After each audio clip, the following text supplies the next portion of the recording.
அப்புறம் கேமராமேன். அது கேமராமேன் சொல்ல முடியாது, பங்காளி. இவரை வந்து நானும் அவரும் ரொம்ப வருஷமா பழகிட்டு இருக்கோம். ரொம்ப வருஷம்னா ஒரு 2, 3 வருஷம் இருக்கும்னு நினைக்கிறேன்.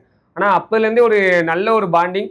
என் கூட எப்படி சொல்றது, என்னைய வந்து ஏத்தி விடணும், வளர்த்து விடணும்னு நினைக்கிறதுல மெயினான ஆள்னா இவங்க தான்.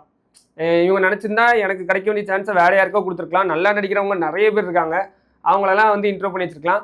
ஆனா நான் நம்புறேன் பங்காளி உங்கள. நீங்க வாங்க, நீங்க தான் நடிக்கணும் அப்படின்னு சொல்லிட்டு ஒரு ஒரு இடத்துலயும் என்னை இன்ட்ரோ பண்ணி விட்டது இவர் தான். அதையும் தாண்டி கேமரா ஒர்க்கு, அவர் ஒர்க்கை அவரை வச்சுட்டு எப்படி சொல்றேன்னு தெரியல. அவர் ஒர்க்கை நம்ம வாயால சொல்ல முடியாது. அவ்வளோ ஒர்த்துக்கு எப்படி சொல்றது. நானே நீங்களாம் ஒரு ஒரு சில ஷார்ட்லாம் பார்த்துட்டு பங்காளி இது ஏதோ ஒரு படத்துல வரதானே கட் பண்ணி போட்டீங்க அப்படின்ற. இல்ல பங்காளி உண்மையாவே நான் எடுத்ததுன்றாங்க. நம்பவே முடியல. அவ்வளோ சூப்பரா எடுத்திருக்காங்க விஷுவலா. அவங்களோட கேமரா ஒர்க் எல்லாருக்குமே தெரிஞ்சிருக்கும்னு நினைக்கிறேன். மணியோட கல்யாணத்துல பார்த்துருந்தாலே தெரிஞ்சிருக்கும். அவ்வளோ சூப்பரா பண்ணியிருப்பாங்க. திறமை ஜாஸ்தி. கொஞ்சம் கை சேட்டைகள் தான் கொஞ்சம் இதெல்லாம் வேணுமா இப்படி பண்றான்னு தெரியும். திறமைகள் ஜாஸ்தி, கோவம் பயங்கரமா படுவாரு. அது நிறைய பேருக்கு தெரியாது. அவர் பார்த்தா ரொம்ப சட்டில்டான பர்சன் மாதிரி இருப்பாரு. சொல்லுங்க சொல்லுங்க இப்படிதான் இருப்பாரு. ஆனா உள்ளுக்குள்ள அப்படியே ஒரு எரிமலையே உள்ள வச்சிருப்பாரு. ஆனா இது வரைக்கும் வச்சு என்கிட்ட ஒரு டைம் கூட கோவப்பட்டு நான் பார்த்ததே இல்லை.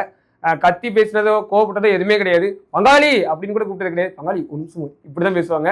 அதனால மித்தவங்ககிட்ட எப்படி எப்படியும். ஆனா எனக்கு வந்து ரொம்ப பிடிச்ச ஒரு கேமராமேன்னா இந்த ஒரு கேமராமேன் கூட எத்தனை வருஷம்னாலும் ஒர்க் பண்ணலாம்னா அது பிரவீன் ஐயா மட்டும்தான். அப்புறம் நம்ம மியூசிக் டைரக்டர் மிஸ்டர் பிளாக் அவங்க வந்துட்டு நம்ம ஃபர்ஸ்ட் காக்கா கழுகு படத்துல வந்துட்டு நான் மீட் பண்ணியிருக்கிறேன். டப்பிங்காக வரும்போது பார்த்துருக்கிறேன். அப்போ அவங்களுக்கு என்ன யாருன்னு தெரியல, எனக்கு அவங்க யாருன்னு தெரியல. நான் கூட அவங்க ஒரு டப்பிங் எடிட்டிங் பண்ற ஒரு பர்சன் தான் அப்படி தான் நினைச்சிட்டு இருந்தேன். அப்புறம் இன்னைக்கு பூபால்ல இருந்தா மியூசிக்லாம் போட்டு காமிச்சிட்டு இது அவர் தான் பண்ணாரு அப்படின்றாங்க. நான் நம்பவே இல்லை. அதெல்லாம் வாய்ப்பே இருக்காது நினைச்சேன். ஆனால் உண்மையாவே அவங்க தான் பண்ணியிருக்காங்க. அவ்வளோ சூப்பரா இருக்கு. இந்த படத்துல எல்லாரோட ஒர்க்கும் எவ்வளவு ஸ்கோர் பண்ணுதோ இல்லையா, ஆனா பிஜிஎம் மியூசிக் கண்டிப்பா வேற லெவலில் ஸ்கோர் பண்ணும். அது நீங்க பார்க்கும்போது தெரியும் அந்த படத்தோட விறுவிறுப்பு, அந்த கதையை நமக்கு ரொம்ப உள் மனசுக்குள்ள வாங்குறதுக்கு எல்லாமே இந்த மியூசிக் ரொம்ப மெயினான காரணம். ஸோ அவங்களுக்கு ஒரு மிகப்பெரிய நன்றிகள் சொல்லணும்.